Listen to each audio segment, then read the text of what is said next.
Salut! Aujourd'hui, dans l'épisode de podcast, on va parler comment comprendre et améliorer sa cote de crédit. Ta cote de crédit, elle est super importante. Que tu sois, même que tu sois travailleur autonome, si tu as une compagnie incorporée ou même si tu n'as pas d'entreprise du tout, c'est important. Pourquoi? Parce que la cote de crédit demande toujours du temps et de la patience pour la régulariser et l'améliorer. Donc, c'est quand on en a besoin, il est déjà trop tard pour penser à l'améliorer. Si elle n'est pas déjà bonne, on a des problèmes. Fait que sur ce, on se revoit pour l'épisode complet.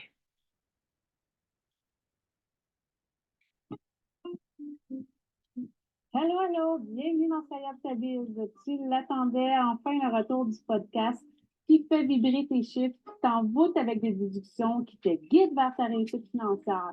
Je suis heureuse de t'accueillir. Ici Audrey, aka la diva des chiffres, comptable passionnée qui manie les calculs avec élégance et précision. En ma compagnie, tu vas découvrir les secrets des mieux gardés de la comptabilité, les subtilités fiscales qui peuvent changer la donne et les astuces pour gérer mieux tes finances tant entreprise que pour ta vie personnelle. Chaque semaine, on va décortiquer ensemble des sujets essentiels tels que la gestion comptable d'entreprise, les stratégies d'optimisation fiscale, les conseils pour augmenter tes bénéfices et bien plus encore. C'est avec un très grand plaisir que je te souhaite la bienvenue.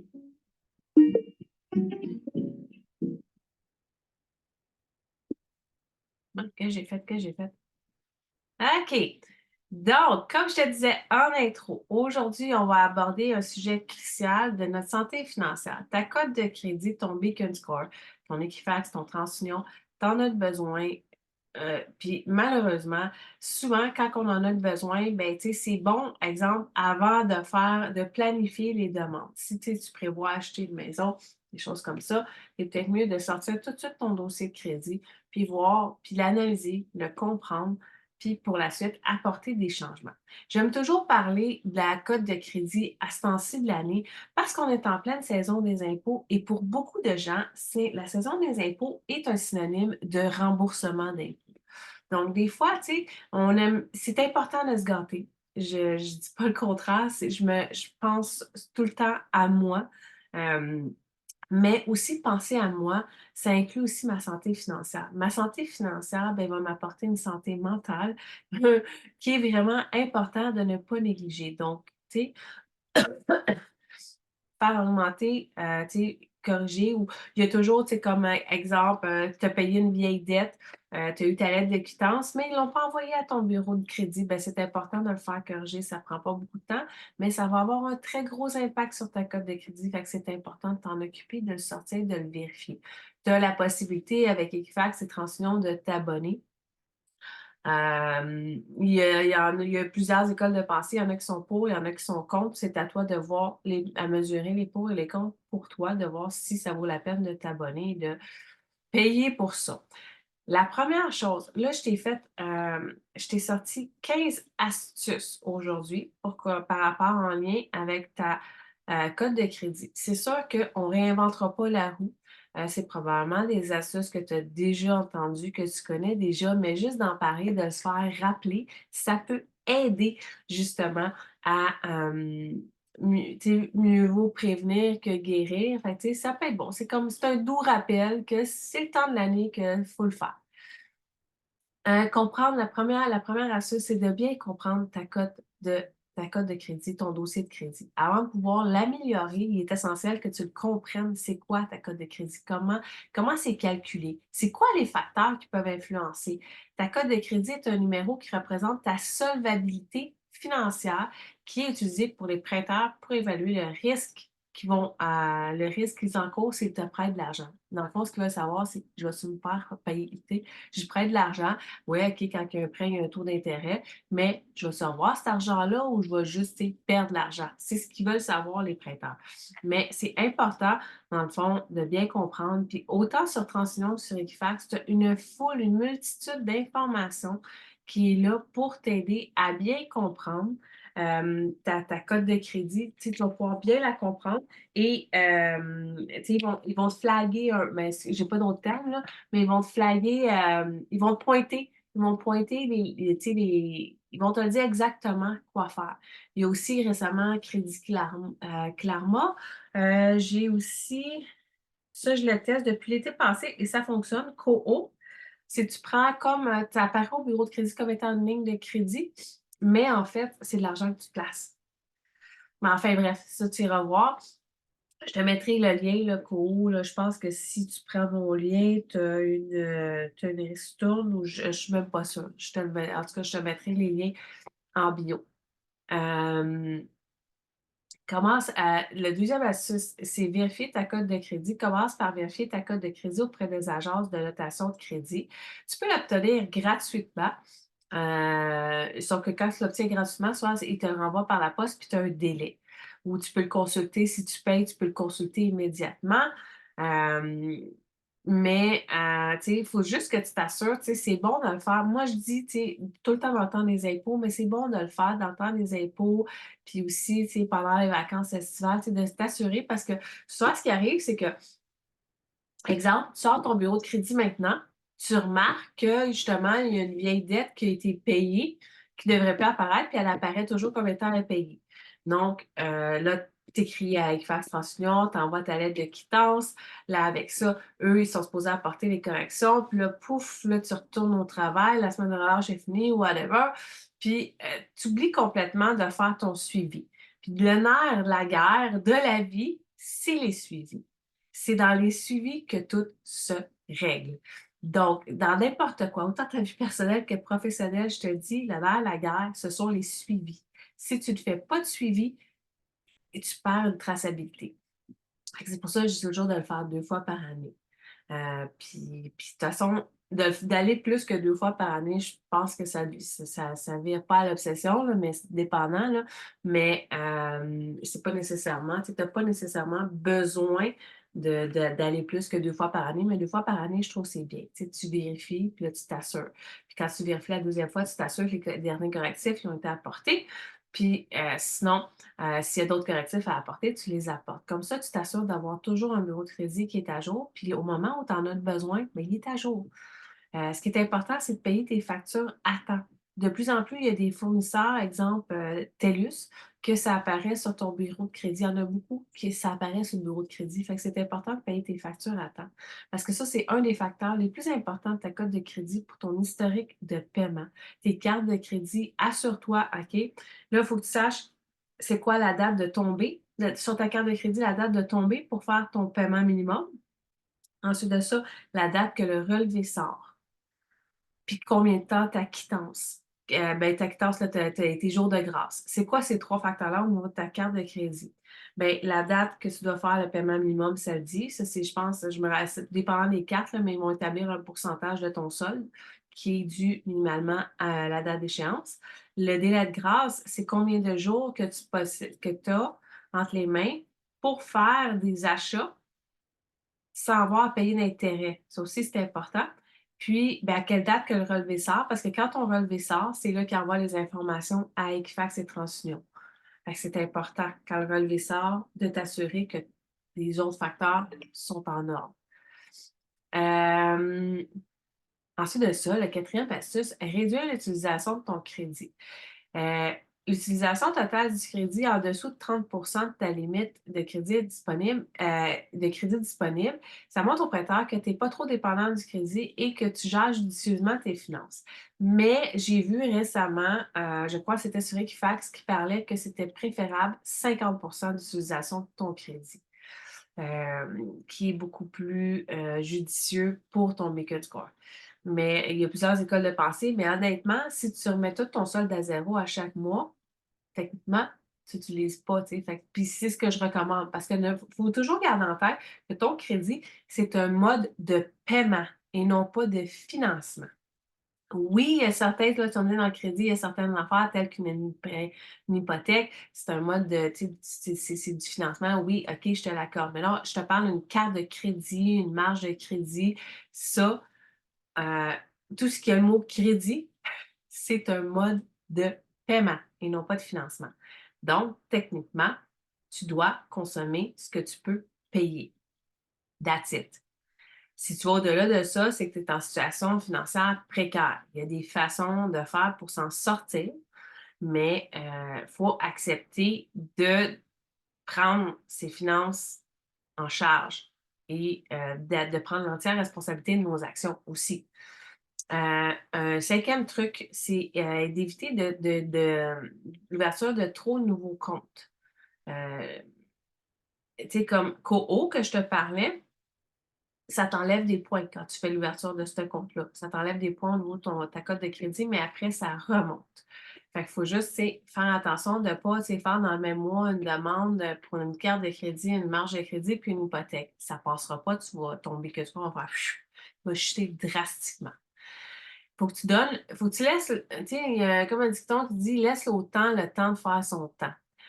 Ça vient à mon sixième point, c'est établir un historique de crédit. Quand tu ouvres un nouveau compte, laisse-toi le temps. Tu sais, laisse-toi au moins t'ouvres un nouveau compte, laisse-toi au moins 6 mois, le temps de prouver que tu gères bien ce compte-là. Pour ensuite de ça, après, penser à ouvrir une autre ligne de crédit. Euh, Tu sais, puis fais attention. Moi, j'ai co-signé, j'étais à l'époque, j'étais mariée, j'ai co-signé, j'ai endossé mon mari et quand je suis partie, ben il a fait, tu sais, on avait un contrat, il devait payer, il a arrêté de payer. Qui a été obligé de payer pour quelque chose que lui a gardé? Moi. Fait que, tu sais, il faut faire attention si tu co-signes, qui tu co-signes, puis savoir, tu sais, ou si tu le fais, si tu endosses quelqu'un, là, fais-le en toute conscience que tu risques d'être pris avec cette dette-là si la personne ne paye pas. Est-ce que ça te tente? Tu sais? Moi, je ne m'attendais jamais à me faire ce coup-là, mais je l'ai vécu. Fait que c'est sûr et certain que je suis extrêmement prudente maintenant. Euh, je ne prends pas des prêts, sauf si c'est pour moi, tout simplement. Ce qui est important aussi, une autre astuce, c'est d'utiliser différents types de crédits. Il ne faut pas que tu aies juste des cartes de crédit.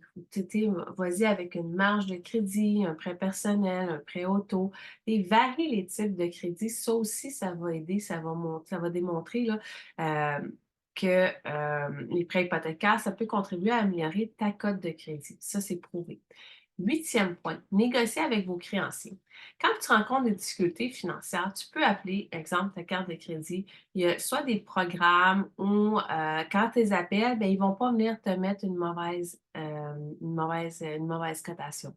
C'est sûr que si tu appelles à tous les mois et que c'est courant, là, c'est sûr que, tu sais, ça peut passer 1, 2, peut-être 3 mois, mais si c'est à tous les mois puis ça fait 2 ans que ça dure, c'est sûr et certain que ça va avoir un impact sur ta cote de crédit. Il faut y aller aussi avec ce que je dis tout le temps, le GBS, qui est le gros bon sens aussi.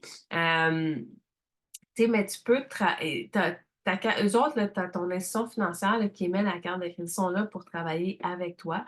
C'est sûr qu'eux autres font leur argent avec les intérêts qu'ils te payent, mais aussi ils veulent être payés. C'est comme un peu, si c'est.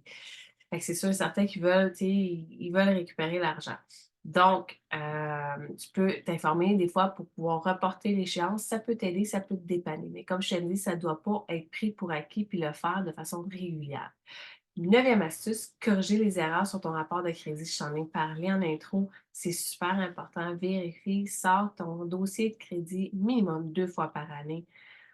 Vraiment, c'est un game changer.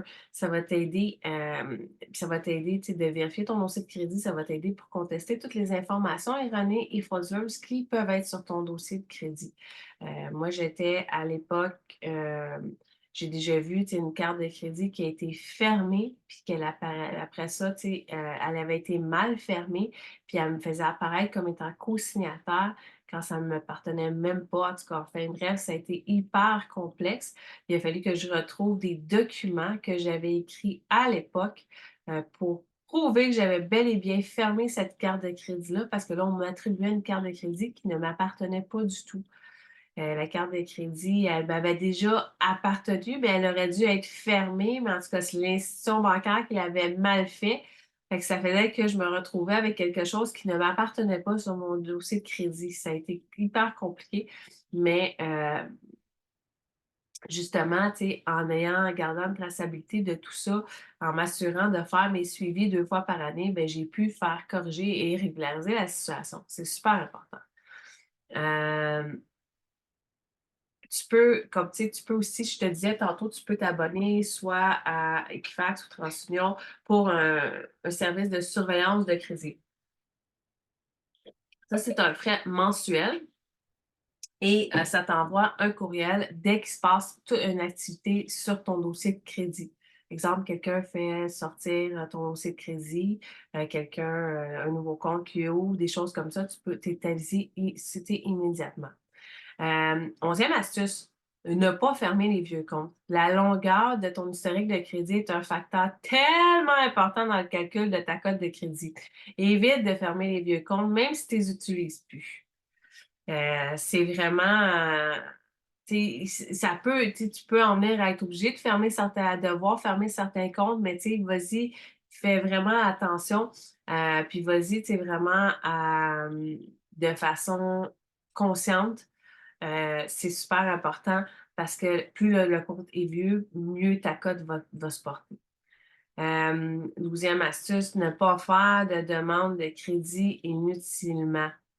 À chaque fois que tu fais une demande de crédit, une enquête est effectuée sur ton rapport de crédit qui va faire baisser ta cote de crédit. Faites des demandes que seulement lorsque tu es certain que tu en as vraiment besoin.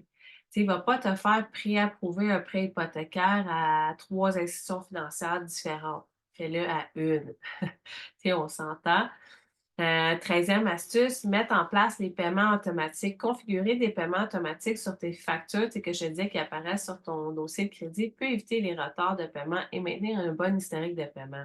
Exemple, mon système d'alarme avec TELUS, il est en pré-approbation. Le paiement se prend automatiquement sur ma carte de crédit. Même chose pour Vidéotron. Tous ces comptes-là, c'est fait automatique pour justement éviter les frais de retard puis les tâches à mon dossier.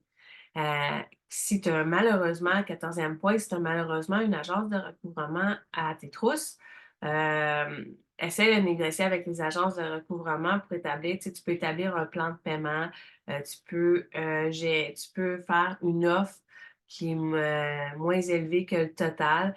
Tout ça parce que si tu as une agence de recouvrement qui apparaît sur ton bureau de crédit, tu n'auras pas de crédit nulle part. Pas personne va vouloir te prêter. Si tu réussis, wow! Mais je serais très étonnée. Puis le 15e point, le plus essentiel, la patience et la constance. Améliorer ta cote de crédit va te demander du temps, la discipline, la constance. Sois patient, persévérant dans tes efforts pour maintenir des habitudes financières saines. C'est un peu comme quand tu décides de perdre du poids puis du jour au lendemain, tu coupes tout, ça ne marchera pas sur le long terme. Vas-y de façon graduelle et continue, persiste. Viens dans mon groupe Facebook. On va en parler de plus en plus. Puis, tu sais, viens quand tu sens là, que tu as le goût de tout dépasser, là, ton retour d'impôt, bien, viens en parler. On va te donner des idées, on va te remettre les points sur les i, les bases sur les t, on va te ramener sur terre avec plaisir.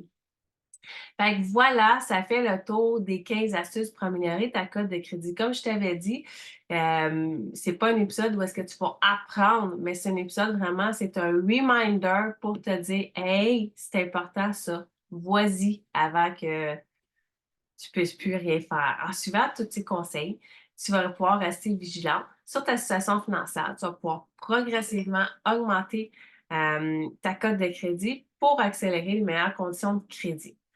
Merci de m'avoir rejoint. C'est toujours un plaisir de jaser avec toi. N'hésite pas à m'écrire en commentaire ce que tu as pensé de l'épisode. Si tu as d'autres astuces pour améliorer la cote de crédit, je t'invite à les écrire en commentaire. Puis aussi, si tu as des questions ou des idées, des inspirations, des sujets lesquels tu aimerais que j'aborde dans mon prochain épisode de podcast, je t'invite à l'écrire. Sur ce, je te souhaite une super belle journée, puis on se revoit dans un autre épisode.